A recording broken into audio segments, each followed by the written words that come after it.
Gündem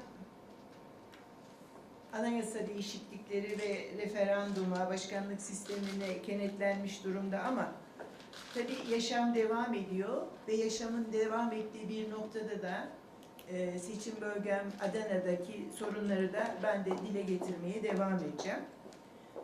Bugünlerde basın ve medya şunu yazıyor, işte başkanlık sistemi gelirse ne olur, ne biter? Her şeye sanki çözülmüş gibi bu sistem lanse ediliyor ama ben bir şeyi merak ediyorum. Anayasamızda sosyal devlet ilkemiz var.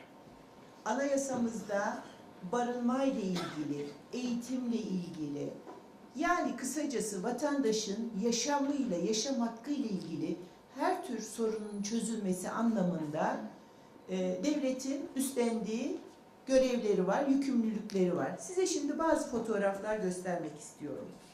Bu Adana'nın Karataş ilçesine bağlı Tuzla'da göçer değil, mevsimlik değil, 12 ay yaşayan ve ikametgahı olan vatandaşlarımızın kaldığı konutlar.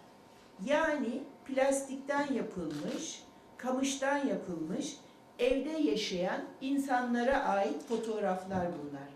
Bu fotoğrafların ben özellikle görünmesini istiyorum. Burada yaklaşık 350 bin tane, 350 Adanalı vatandaşımız elektriği olmadan, suyu olmadan, konutu olmadan yaşamaya çalışıyorlar. Bakın yerleri görüyorsunuz, toprak. Kışın yağmurda çamur olduğunda, yazında yağmur yağmadığında toz ve toprak içinde yaşıyor bu çocuklar ve aileler. İşte bunların yaşam alanları.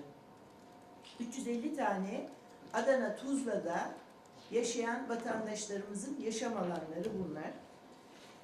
Bu insanlar ne yazık ki barınmadan, elektrikten, sudan yoksun bir biçimde yaşarken aynı zamanda çocuklarının okula gitmesi için de 45 kilometre uzaklıktaki Karataş'a gitmek zorunda kalıyorlar.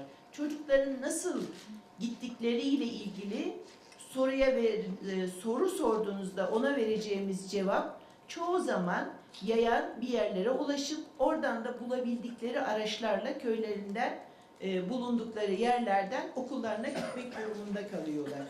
İşte bakın kamışlarla ve naylonlarla yapılmış evler. Burada yaklaşık 50 tane aile barınıyor sevgili arkadaşlar. İşte bir fotoğraf daha. Ve şu da tuvaletleri. Banyoları yok. Su yok çünkü söylemiştim. Elektrik yok. Devlet elektrik bağlamıyor bu insanlara. Kaçak kullanmak zorunda kalıyorlar. Kaçak kullandıkları elektrik abonesine ceza işlemi yapıldığında da ne yapıyorlar? Onu kesmek zorunda kalıyorlar. Şimdi ben merak ediyorum ve sormak istiyorum. Türkiye'ye başkanlık sistemi geldiğinde bu sorunlar çözülecek mi? Ve bu insanlar Suriyelilere bile neredeyse konteyner kentler inşa edilen bir Adana'da 35 tane aile hiçbir biçimde devletin desteğini almadan bu koşullarda yaşamak zorunda kalıyorlar. Ve onlara her giden siyasetçiye şunu söylüyorlar. Seçim zamanı bize çok geliyorlar. Özellikle iktidar partisinden biz bu sorunları çözeceğiz diyorlar ama seçimden sonra bizi unutuyorlar. Ben buradan seslenmek istiyorum. Türkiye'yi yöneten hükümetimize seslenmek istiyorum. Ve uzantısı merkezi hükümetin Adana'daki yetkililerine seslenmek istiyorum. Adana Tuzla'da 12 ay bu ortamda yaşayan vatandaşlarımızın sorunlarını ne zaman çözeceksiniz? Teşekkür ediyorum.